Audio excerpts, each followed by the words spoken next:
Have you ever walked away from an interaction with your child and thought, that didn't even make sense? Or this feels deeper than just an attitude? If so, let's talk. Because one of the most important things you can learn in this journey is how to discern what's really going on without jumping to conclusions. Now, I want to say this carefully because this is where things can get off track if we're not grounded. Not everything is spiritual, and not everything is just behavior either. So instead of labeling everything one way or the other, we stay in a posture of discernment. And what does that actually look like?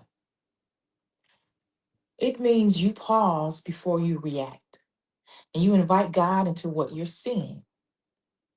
Instead of immediately thinking they're being disrespectful or they're making bad choices, you slow it down and ask, God, what's really going on here? Not so you can analyze your child, but so you can understand how to respond. Because sometimes what you're seeing on the surface is not the full picture. You may be seeing anger or distance or resistance or patterns that don't seem to change.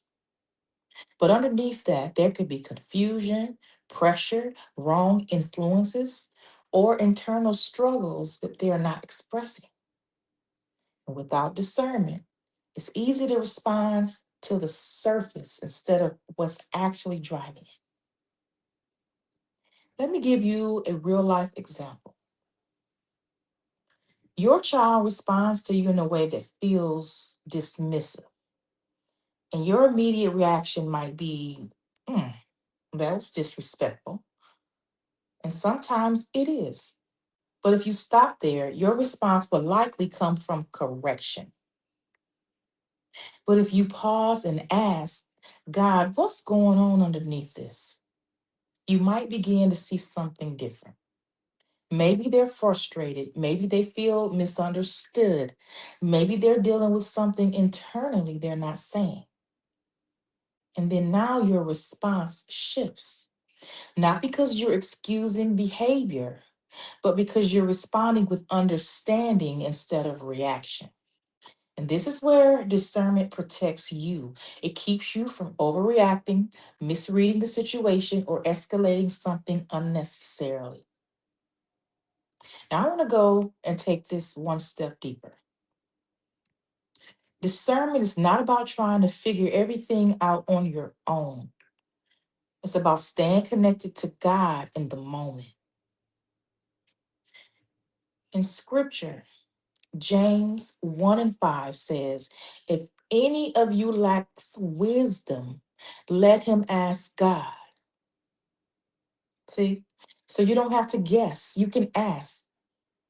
But here's something important to keep in mind: discernment is not about diagnosing your child, it's not about labeling them or trying to determine everything that's influencing them. It's about asking, how do I need to respond right now?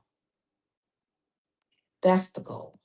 Because your role is not to figure everything out. Your role is to stay aligned in how you respond. Let me give you something practical that you can start doing. The next time something happens and you feel that reaction start to rise, I want you to pause. And instead of immediately responding, ask, God, show me what I'm not seeing. Then give yourself a moment. You may not get a full answer right away, but you'll begin to feel a shift. Less urgency, more clarity, and more steadiness. And over time, this becomes a way of walking. You're no longer reacting to everything, you're discerning. And here's the deeper part that I want to leave with you. Discernment changes how you see, and that changes how you respond. Because when you see clearly, you don't have to react quickly. So, in the next video, we're going to talk about something that comes right after this. Because once you begin to discern what's going on, there's a step that matters just as much. And that's making sure your own heart is aligned before you respond or pray.